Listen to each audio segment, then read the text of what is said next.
Coronaviruses are a family of contagious viruses that can cause respiratory infections from the common cold to SARS.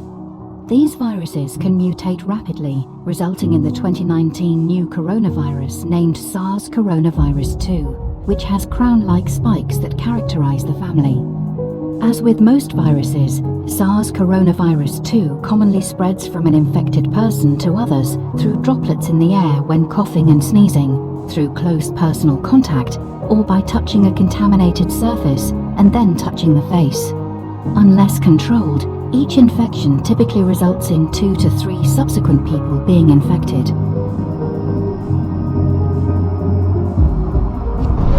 Like other coronaviruses, SARS coronavirus 2 deposits its genetic material into host cells. The viral RNA reaches host elements called ribosomes, which act as factories that produce viral proteins. This facilitates replication of the viral genome and assembly of viral components, producing fully formed replicants that are secreted and further spread infection.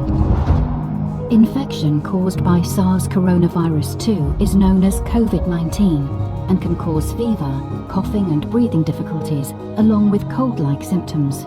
Serious cases of COVID-19 can cause pneumonia, severe acute respiratory syndrome, kidney failure, and can lead to fatalities.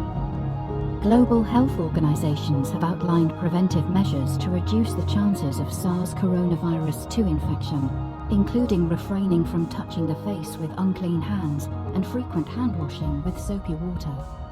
As with previous global outbreaks such as swine flu, COVID-19 has gained global attention and treatment development is being accelerated.